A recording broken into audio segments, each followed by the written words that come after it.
that to the business.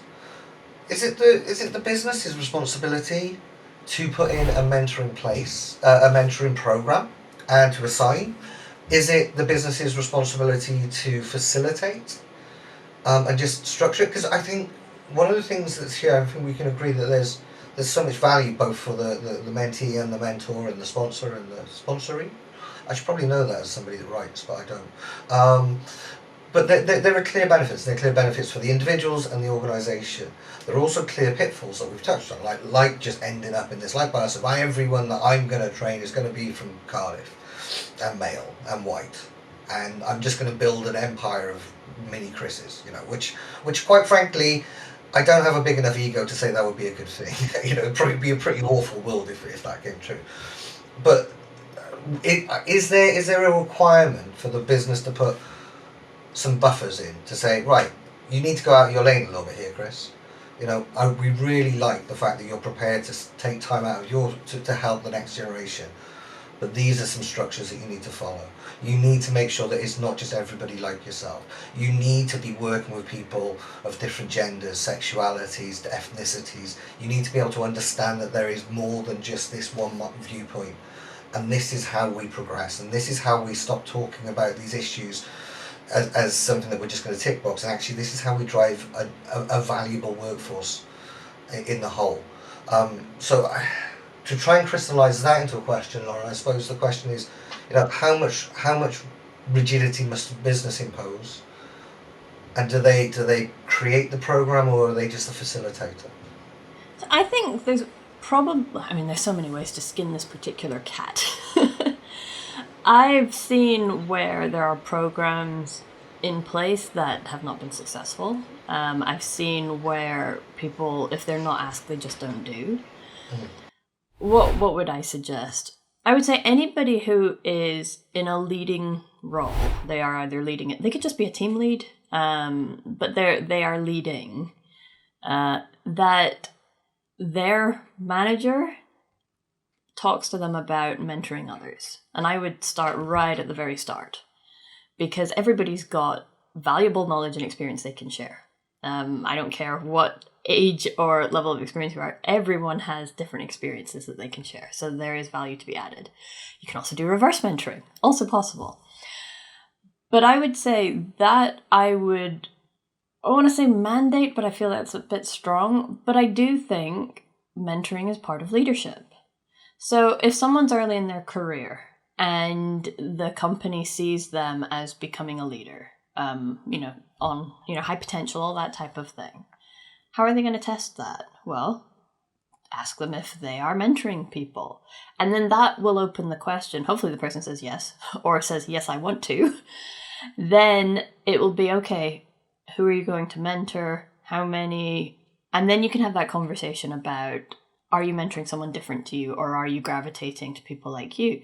By all means, if you're working in a place that's, Western Hemisphere, you're probably going to get a lot of people who are like you. And I'm not saying don't mentor them, but be aware, be conscious about it. That is there an opportunity for you to mentor someone else? So it's making sure that question is asked. And that's where these line managers can come into play.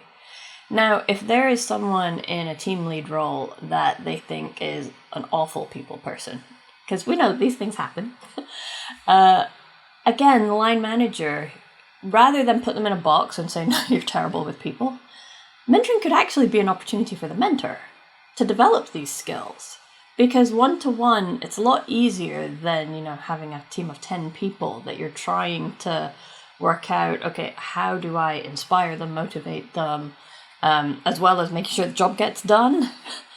So there's pros for everybody when you come into mentorship with a lens of humility and authenticity.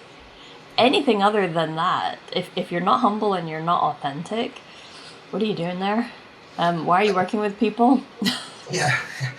Actually, now you're on the box. No, sorry, I'm joking. But I think as well, there's a universal truth within engineering across almost all field service domains that I've seen, The progression path is tends to be very, very linear. And I'm seeing that fragment, which is a very, very positive thing. It's a very positive thing because, like I said, we don't have enough engineers to follow that linear path. It's also because there is a generation of management, and I work with some of some people that I'm very, very proud to call very good friends, who are some of the best leaders and have come from this engineering background. And I'm always happy to share on private calls, share my kind of guidance for some of the guys coming through. But there's a very, very different skill set of being able to look at something, whichever industry you're in, whether it's, you're going out to fix turbines or whether you're going out to fix, Mars vending machines, other vending machines are available. But whatever you're going out to fix, the skill set of fixing it is very different to coaching somebody else, or learning something else. It's one of the reasons I was quite passionate about building out we have a leadership, a series of 70 courses that are designed to just fill in the gaps. One of them, funnily enough, is exactly around this of, well, how do I become a mentor? What do I do on that first mentoring call? And I think a lot of people are scared.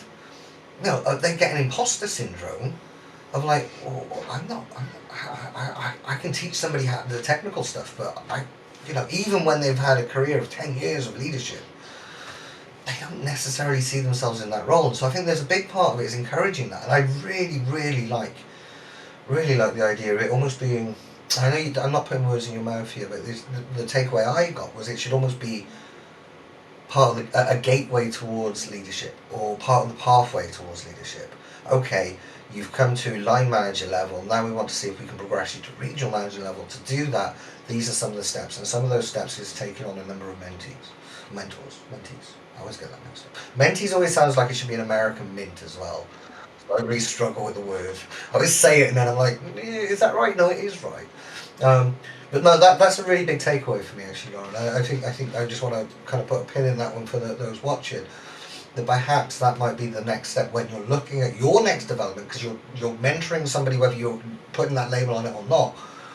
Actually, when you're looking at building your successor and you're building these succession plans, start thinking about how you make succession planning part of the succession planning. How you're telling these guys, right, this is part of the job. Because I think there's a lot of it that we inherently do just by default without having the label on it. But because we just do it by default, we tend to fall into the natural habits that we've touched on. I agree. And I mean, I was at an event a few weeks ago, and there was a guy on the panel that quoted, I haven't looked it up, but I assume he was correct. He said the Chartered Management Institute did a study recently that said 80% of managers are accidental managers. And he explained what that meant, that, they were good as an individual contributor, so they got put into a management or leadership role. But they may or may not have the skills, or they may or may not have had the training, and in most cases probably haven't. So, deer in the headlights, trying to work out, okay, how do I do all of this? Whereas that for me feels like a deficit in the organization itself. Like, why is there no indicators on actually having those management skills or those leadership skills before you put them in? I mean, fine, put someone in the deep end, but if you put them in the deep end, give them the support to be successful in that. Yeah. Or at least make sure that the life ring's on the side so you're ready.